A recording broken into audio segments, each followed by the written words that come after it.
We have a little over 200 acres, and the view from our front porch, every morning we wake up to a beautiful sunrise and are thankful and never take it for granted.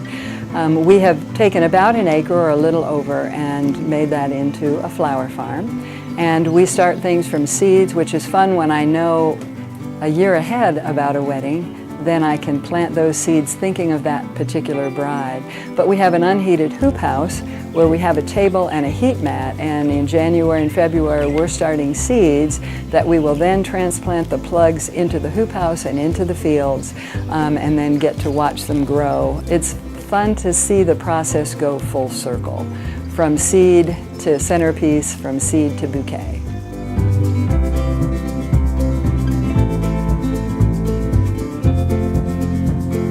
We are 2 miles from the Tri-Cities Bristol Regional Airport on Linda Doan Road. You can tell it's a small road since it's named after my father-in-law.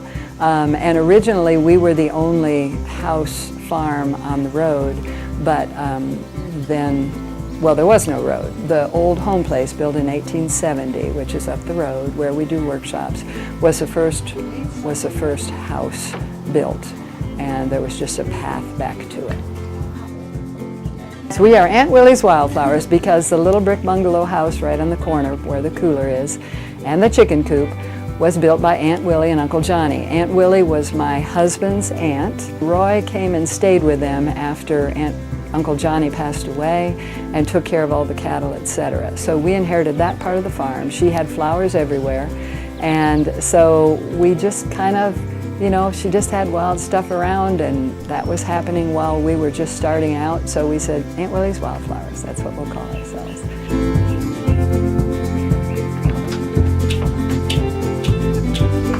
I have wonderful, wonderful, wonderful part-time workers sent directly from God to me.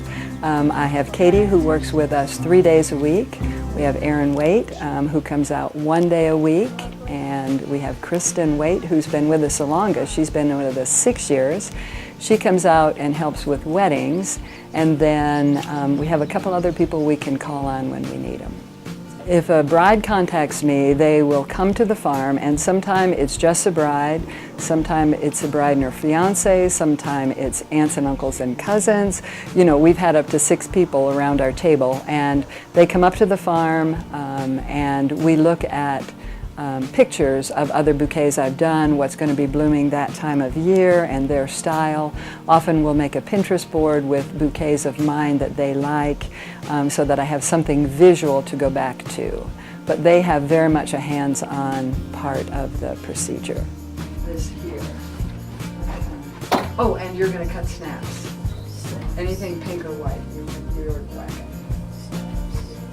We have started now only doing the loose style bouquet. What we call the roundy moundies, which are tight and just look like a sherbet scoop.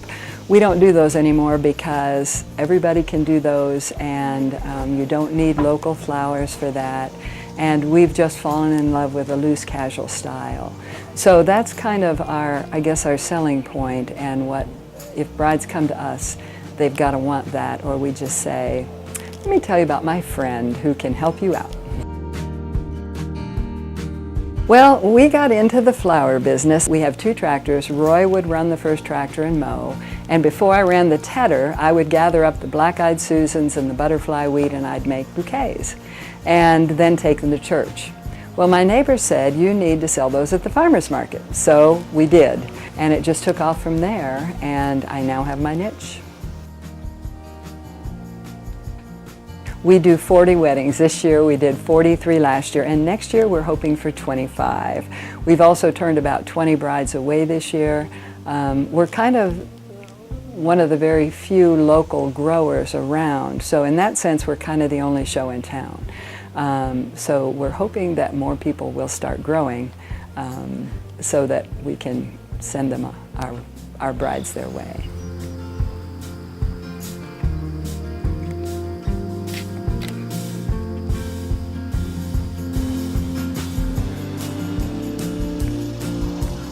I do the bride and usually the maids, or sometimes Katie and Kristen helps with those. I always do the bride.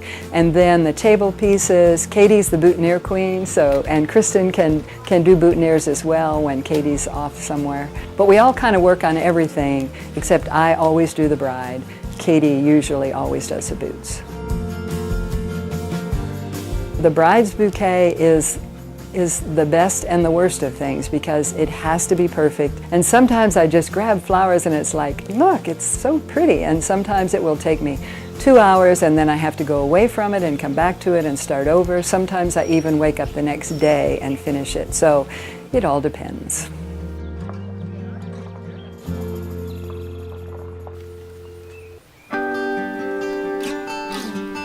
If we didn't have the interaction with the brides, my favorite thing is handing the bride's bouquet to the bride and seeing their expression. And if we didn't have that, I think we wouldn't do it because it is so much work. But I changed my mind. I used to say I would never do weddings. Then I did a couple weddings, and someday I woke up and I said to myself, I get to be the part of this girl's favorite day of her life. That is a privilege, and I very much take it as a privilege and a responsibility. So that kind of had me turn the corner, and now we love weddings.